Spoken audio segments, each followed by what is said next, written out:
پاکستان مخالف تحریک طالبان کی عمران خان کے ساتھ ذہنی ہم آہنگی کا اندازہ اس حقیقت سے لگایا جا سکتا ہے کہ آج سے 11 برس پہلے جب نواز شریف حکومت نے طالبان سے مذاکرات شروع کرنے کا فیصلہ کیا تو ٹی ٹی پی کی مذاکراتی کمیٹی نے اپنی طرف سے جن 4 مذاکرات کاروں کے نام دیے ان میں ایک عمران خان تھے۔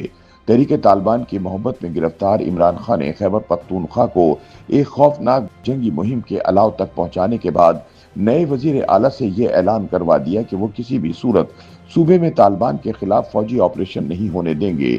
معروف لکھاری اور تجزیہ کار سینیٹر عرفان صدیقی روزنامہ جنگ کے لیے اپنی تحریر میں کہتے ہیں کہ ایک ایسے نازک وقت کہ جب افغانستان میں خون آشام دہشت گردوں کی پرورش کرنے والی تربیت گاہوں اور محفوظ پناہ گاہوں کے خلاف ایک فیصلہ کن فوجی آپریشن کیا جا رہا تھا، عمران خان نے خیبر پختونخوا میں ایک ایسا وزیر اعلیٰ نامزد کر دیا ہے جس نے وفاق اور افواج پاکستان کے اہداف اور مقاصد سے متصادم پالیسیاں آگے بڑھانے کا اعلان کر دیا ہے۔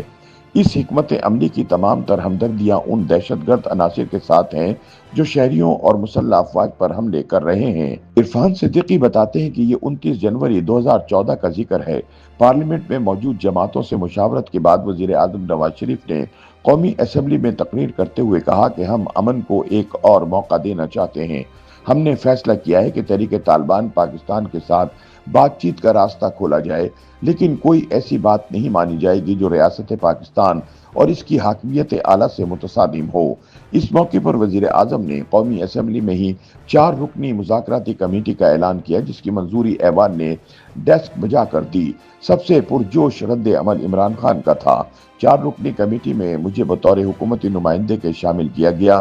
دیگر ارکان میں افغان امور کے ماہر اور معروف صحافی رحیم اللہ یوسف زئی، سابق سفیر رستم شاہ مہمند اور افغان امور سے آگاہی رکھنے والے میجر ریٹائرڈ محمد عامر شامل تھے۔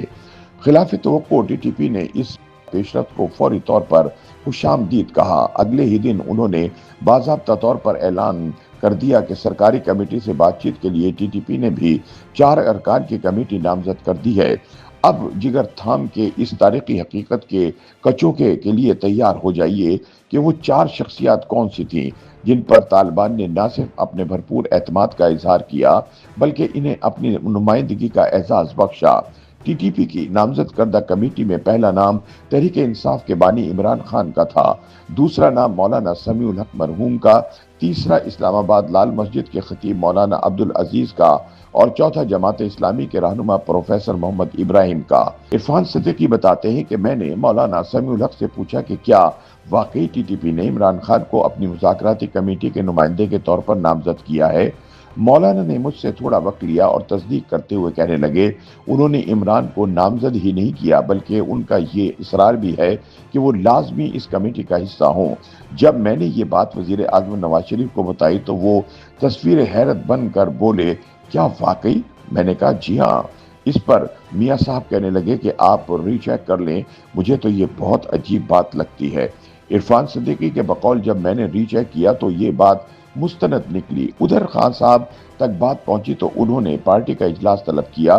جب اس تجویز پر مشاورت ہوئی تو پارٹی کی مرکزی قیادت نے ٹی ٹی پی کی مذاکراتی کمیٹی کا حصہ بننے کی مخالفت کر دی۔